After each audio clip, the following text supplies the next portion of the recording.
Aujourd'hui, le terrorisme au nord du Mali, c'est deux grandes organisations. Il y a l'État islamique d'un côté et puis il y a Al-Qaïda de l'autre côté. Ça, c'est les deux grandes menaces que nous avons aujourd'hui. Pour faire face à cela, il va falloir que nous, d'abord, l'unité nationale dont j'ai parlé, il faut qu'on se mette ensemble. Ensuite, un État, il n'y a pas un État dans le monde qui est fort uniquement sur du verbiage, des écrits, du papier. L'armée, c'est le premier socle d'un État. Aujourd'hui, il faut qu'on reconstruise notre armée, il faut qu'on la renforce, il faut qu'elle soit une armée qui est ouverte à tous les citoyens, il faut qu'on reconstitue cette armée-là, il faut qu'elle soit à mesure de sécuriser l'ensemble de nos citoyens. C'est la seule manière aujourd'hui de se sauver. Les autres, ils ont beau être là, même si on ramène d'autres partenaires, tôt ou tard, ils vont partir. Nous allons rester ici, nous allons faire face à nos défis, à nos problèmes, à notre histoire, à notre réalité.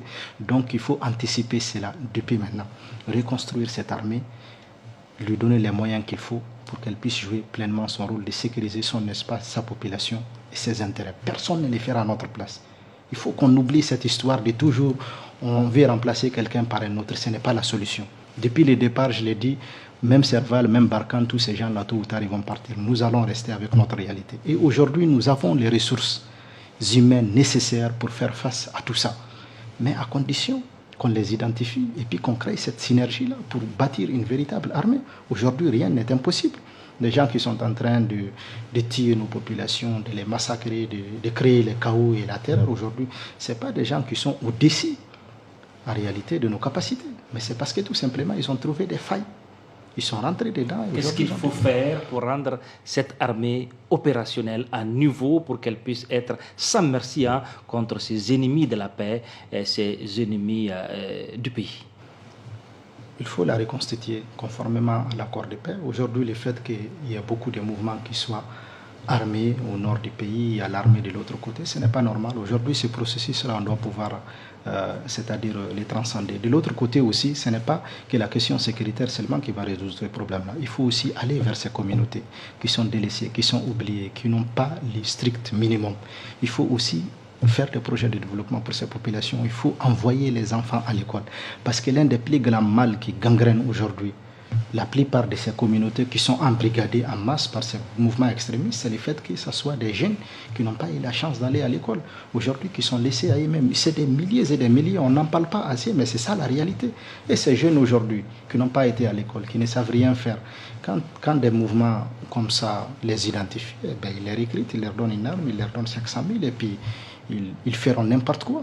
Parce qu'ils n'ont pas une autre alternative. Donc ça aussi, c'est un véritable problème. Aujourd'hui, on doit sauver les générations à venir. Aujourd'hui, c'est des milliers et des milliers d'écoles qui sont fermées dans le nord du pays, dans le centre du pays, peut-être même dans le sud du pays, parce que jusqu'à Koulikoro, ici, et ça, c'est une bombe à retardement.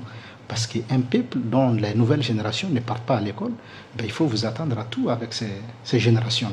Donc, il faut donner de la perspective aux enfants. Il faut essayer de privilégier, c'est-à-dire des programmes spéciaux de scolarisation de nos enfants. Il faut essayer aussi de déradicaliser ces jeunes-là qui sont tombés dans l'extrémisme. Il faut aussi engager un débat religieux.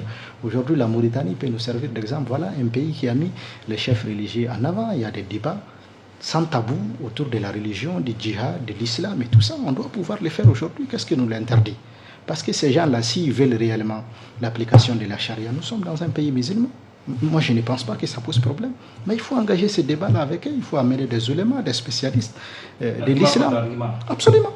Et c'est ce que les Mauritaniens ont fait. Il faut aller. C'est-à-dire, il faut qu'on bannisse les tabous dans ces pays-là. Tout problème qui se pose, il faut qu'on l'assume, qu'on l'affronte, qu'on en discute. Si quelqu'un veut le djihad, bismillah.